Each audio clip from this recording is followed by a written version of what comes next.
तो पार्ट 1 में हम जनरल इंट्रोडक्शन पढ़ चुके थे।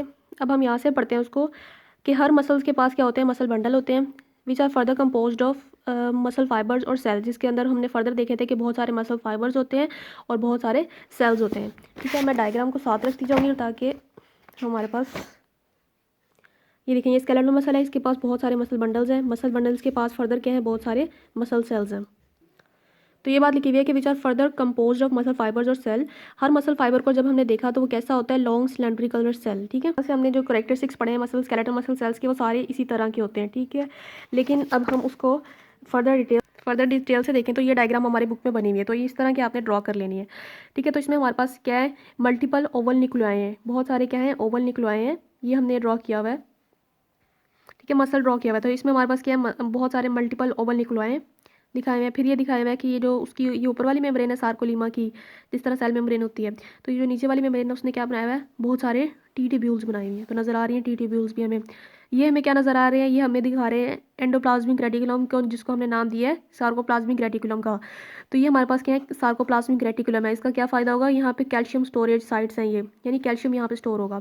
फिर ये दिखाया हुआ मायोफिब्रिल्स, जिसमें क्या है, बहुत सारे डार्क एंड ये light band and dark bands हैं। ठीक है, ये डार्क एंड लाइट बैंड्स को फर्दर पढ़ेंगे। और ये फिर उसके बाद हमारे पास होते हैं इनके अंदर माइटोकॉन्ड्रिया, और फर्दर इन्होंने कंसिस्ट किए होते हैं इस तरह। तो ये एक हमारे पास ये इस तरह की एक बंद था। ठीक है, उसको आपने यूं काट के देख रहे हैं, यानी ये उसकी जो सार्कोलीमा है उसको नीचे गिरा के आपने यहाँ से कट व्यू लिया हुआ है। तो इसी तरह की बुक में डायग्राम बनी हुई है, तो पेपर में आपने ये ड्रॉ करनी है, इसको अच्छे से नोट कर लें।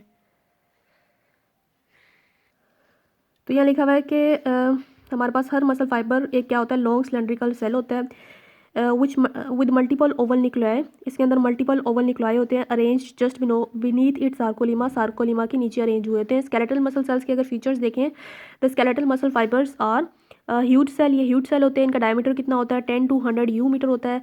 और सार्कोप्लाज्म जो होता है मसल फाइबर का, वो किस तरह का होता है, सिमिलर होता है साइटोप्लाज्म के, बल्कि इनके अंदर क्या होते हैं, बहुत सारे स्टोर्ड ग्लाइकोजन होते हैं और oxygen binding, unique oxygen binding protein है जिसको कहते हैं मायोग्लोबिन, एक रेड पिगमेंट है जो कि ऑक्सीजन को स्टोर करता है।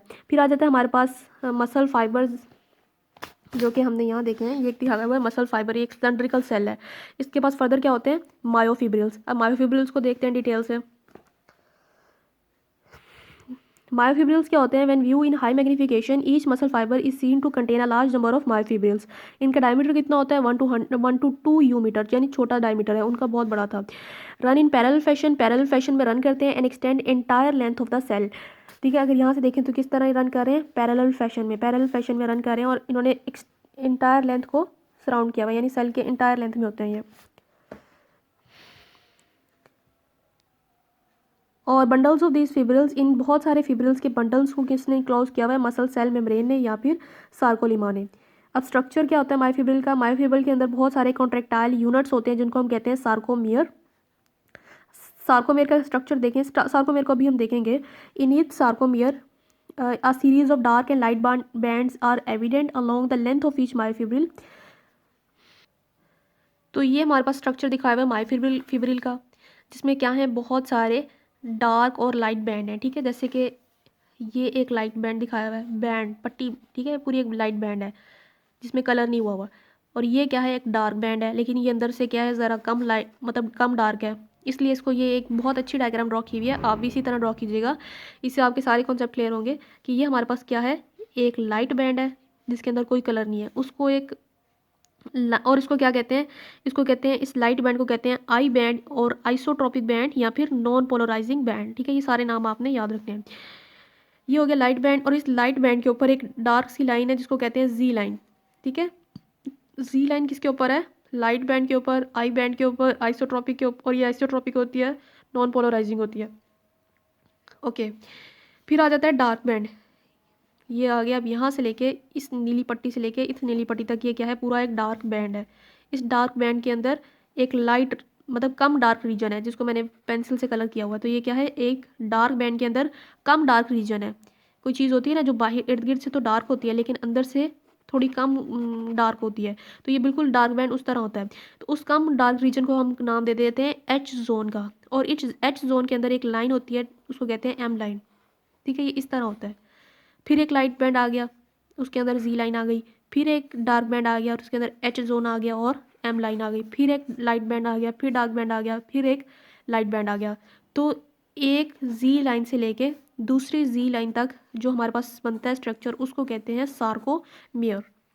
यानी उसमें क्या आ जाता है, हमारे पास दो जी लाइन और एक मतलब यहाँ से देखें ये जी लाइन हाफ यहाँ से आई बैंड आ गया और हाफ यहाँ से आई बैंड आ गया और कंप्लीट एक ए बैंड आया। जी लाइन से दूसरी जी लाइन तक का जो डिस्टेंस होता है उसको हम कहते हैं सार्कोमेयर। अब जो सारी चीज़ें इसमें आएंगी वही सार्कोमेयर में आएंगी, सही है। और डार्क बैंड को हम क्या कहते हैं, ए बैंड कहते हैं, ये एन आइसोट्रॉपिक होता है और ये पोलराइजिंग होता है। तो ये स्ट्रक्चर थोड़ा सा इस तरह लिख लेंगे आप इसको अरेंज करके। तो ए बैंड क्या होता है, डार्क बैंड, उसको एन आइसोट्रॉपिक भी कहते हैं और ये पोलराइजिंग होता है। जबकि आई बैंड क्या होता है, लाइट बैंड और आइसोट्रॉपिक, और ये क्या होता है, नॉन पोलराइजिंग। एट जोन, ये थोड़ा सा ना इसके बारे में कन्फ्यूजन है कि इसको शायद मेडिकल बुक्स में इसको पोलराइजिंग लिखा गया, तो लेकिन जो आपकी बुक में एफएससी की बुक में लिखा हुआ है ना, आप उसी को फॉलो करें क्योंकि बोर्ड वही फॉलो करेगा। एमकेट जो है मतलब अगर आप एंट्री टेस्ट देंगे ना, तो वो जो आपके वहाँ पे टीचर्स आपको पढ़ाएंगे वो कर लीजिएगा। लेकिन एफएससी में जो एफएससी की बुक में लिखा है, चाहे गलत लिखा है चाहे सही लिखा है, वो आपने वही लिखना है, ठीक है। पोलराइजिंग लिखा है तो आपने पोलराइजिंग ही लिखना है ए बैंड को। हालांकि ये असल में अगर इसको देखेंगे तो ये ए बैंड पोलराइजिंग नहीं होता, नॉन पोलराइजिंग होता है। बट आपकी जो बुक में लिखी हुई है आपने वही फॉलो करना है। तो टीचर्स आपको कहते रहेंगे कि आप सही लिखें नहीं, बट आपने गलत ही लिखना है, मतलब जो आपकी बुक में लिखा है आपने उसको ही सही मानना है। ए बैंड क्या होता है, पोलराइजिंग होता है, जबकि आई बैंड क्या होता है, नॉन पोलराइजिंग होता है और उसको लाइट बैंड कहते हैं। एच जोन क्या होता है, ए बैंड के अंदर एक थोड़ा सा लाइट रीजन होता है, यानी कम डार्क रीजन होता है, लाइट रीजन उसको नाम दे देते हैं, उसको कहते हैं एच जोन। एच जोन के अंदर एक लाइन होती है bisected by line called M line. और जी लाइन क्या होती है, और आई बैंड के अंदर एक मिड लाइन होती है जिसको कहते हैं जी लाइन। तो बाकी चीज़ें आप यहाँ से पढ़ लेंगे। यहाँ लिखा हुआ है कि sarcomere is the region of myofibril been between two successive G line and is the smallest contractile unit of the muscle fiber. The myofibril contain myofilament। अब myofibril के अंदर फर्दर क्या होते हैं, मायोफिलामेंट्स। अब इसको पढ़ते हैं अगली वीडियो में।